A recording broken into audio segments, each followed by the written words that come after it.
Action Comics number 12, written by Grant Morrison, art by Rags Morales Cafu and Brad Walker. Last issue, a whole lot happened, and this is equally as dense, if not more so. So just quickly getting into it, we have Superman going through a mental flashback slash flash forward thing where he's like, oh, I'm married to Lois Lane. Wait a minute, that's not right. Why would we be married?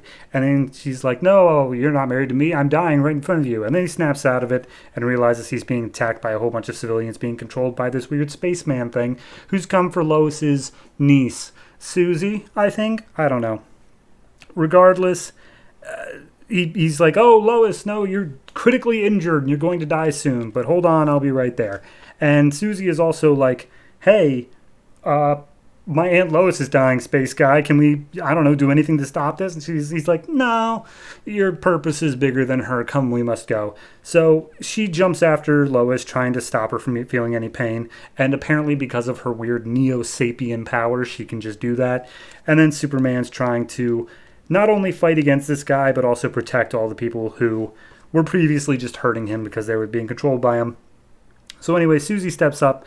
And she's like, hey, mister, my Aunt Lois is hurt, and I'm not going nowhere unless you can help me. And she's like, dude, look, she's going to die in like 30 minutes. It doesn't matter. We got to go. Here, let me show you my past.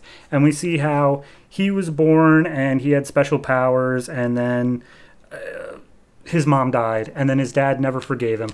So then we have Superman stepping up and being like, wait a minute.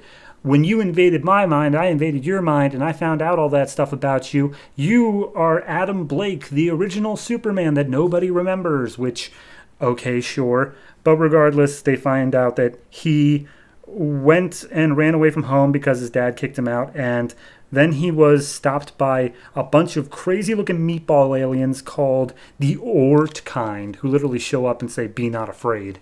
So I guess they're angels. Anyway, so they turned him into this crazy strong thing so that he can help save other Neo-Sapiens. And he just kind of blasts Superman away.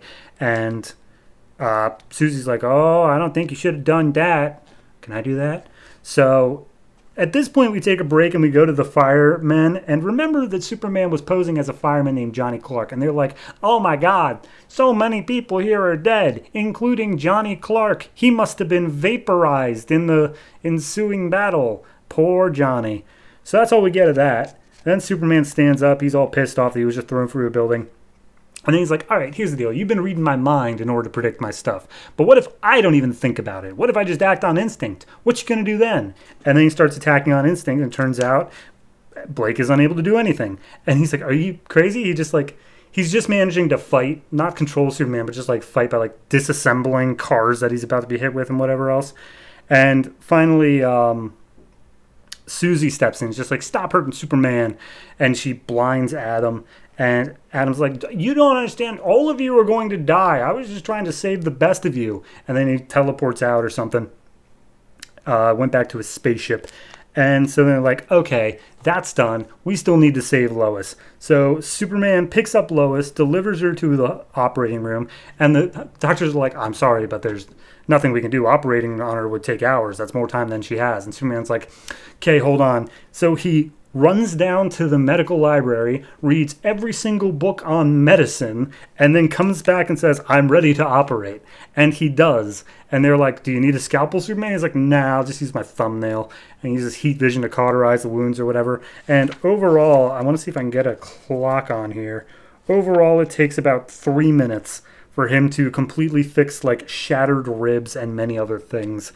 And she wakes up and he's like, yes, Miss Lane, you're safe now. Everything's cool. So, yeah, that's that. Then we get the epilogue sort of stuff. Superman has apparently just been living in, like, empty offices because he can just jump up to him, no problem. And Batman steps up and talks to him and says, like, here's the deal. You asked me last issue whether or not it was a mistake to kill Clark Kent. I found a bunch of evidence that Clark Kent actually did a lot of good with his reporting and whatnot. And he, like, passes Clark a thumb drive to which Clark just looks at it with some sort of vision, and then he just knows what's on it, because sure. And so Batman basically tells him, like, yeah, bring back Clark Kent. Like, it's definitely important.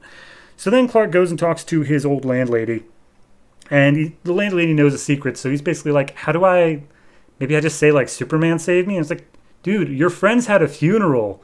Like they grieved for you. They're not. That's not. Oh, you're making things so difficult. Okay, fine. Here's the deal. I'll make it so nobody remembers that Clark Kent died. And he's like, what are you talking about? And she starts going on and on about it. But basically, what it comes down to is that the landlady, I want to see what her name is here. Her name is Nixlig Spitlins, and she was a lover or she loved Mixus Spitlick, and they're all fifth dimensional imps. That's the thing. They're all existing beyond this dimension. So she starts warping reality, and I guess she changes it so that nobody even remembers that Clark Kent died. Also, she says that there's a great danger of Lord Vindictivix, who then we cut to the bedroom of Susie, and we see her just sleeping in bed, and then at the foot of her bed, that weird little diminutive man shows up. And I'm just going to spoil it. I'm pretty sure he's Vindictivix. So, yeah, that's that. It's dense. It's very dense. It's like, okay, we did all this in like 3 issues. Honestly, when did we kill off? We killed off him like 3 issues ago, yeah? So this whole arc I would consider, even though the Hunter was in there, I still consider that to be part of this arc. It's not bad. I mean, I don't have a good way to judge this. Like, it's not really action. It's not really mystery. It's just a story. And it's not a bad story being told, but it is so just... It feels like it's going for so grand, and yet it feels so small at the same time. Where it's like this whole thing of the neo-humans or neo-sapiens and these other things and the destruction of all of Earth. But then we're also just focusing on the identity of Clark Kent, who killed himself. And then we go to fifth dimensional imps, and I'm like, okay, I don't know how to judge this anymore. I will say it's good, and the art is fantastic. I didn't really pick up on the art change at all, so good on the fact that there were 3 separate artists and I didn't really notice.